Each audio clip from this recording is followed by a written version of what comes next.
आज जिस बारे में हम बात करने जा रहे हैं वो रावण से जुड़े एक अनसुने किस्से के बारे में है। कहते हैं भगवान राम के अलावा इन 4 योद्धाओं से भी हार चुका था रावण। आपको बता दें कि लंकापति रावण त्रेता युग का सबसे हीन प्राणी के साथ साथ एक ब्रह्म ज्ञानी, कुशल राजनीतिज्ञ और बहुविधाओं का भी जानकार था। भगवान राम के साथ युद्ध में उसकी मौत हुई और मोक्ष की प्राप्ति हुई। ज्यादातर लोग जानते हैं कि रावण का युद्ध केवल श्री राम के साथ हुआ था, जिससे उसको हार मिली थी। लेकिन रावण केवल श्री राम के हाथों ही नहीं हारा था, लेकिन इससे पहले वो 4 अन्य योद्धाओं से भी हार चुका था। एक योद्धा ने तो रावण को अपने बाजू में दबाकर समुद्र की परिक्रमा भी करवा दी थी।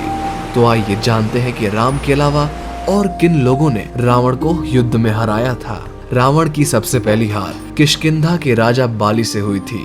राजा बाली को वरदान प्राप्त था कि उसके सामने जो भी युद्ध लड़ेगा उसकी शक्तियां आधी हो जाएंगी।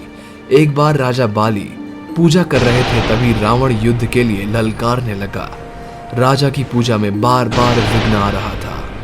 इससे राजा बलि को गुस्सा आ गया और उसने अपनी बाजू में उसे दबाकर समुद्र के चारों ओर उसकी परिक्रमा कर दी। रावण ने निकलने का बहुत प्रयास किया, लेकिन वो विफल रहा। पूजा खत्म हो जाने तक राजा बलि ने रावण को अपने बाजू में दबाकर ही रखा और पूरे समुद्र की 4 बार परिक्रमा की।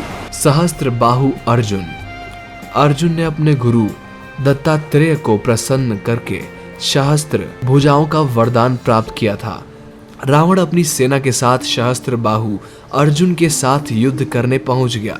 तब सहस्त्र बाहु ने अपने हजारों हाथों से नर्मदा का पानी रोककर इकट्ठा कर लिया और फिर उसे छोड़ दिया, जिससे रावण अपने सेना के साथ साथ उसी बहाव में प्रवाहित हो गया और फिर रावण को एक करारी हार का सामना करना पड़ा। इसके बाद एक बार फिर से रावण युद्ध में परास्त हुआ, और वो भी सहस्त्र बाहु अर्जुन के हाथों।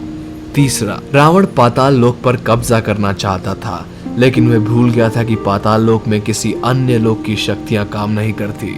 रावण पाताल लोक पहुंचकर राजा बलि को युद्ध के लिए ललकारने लगा।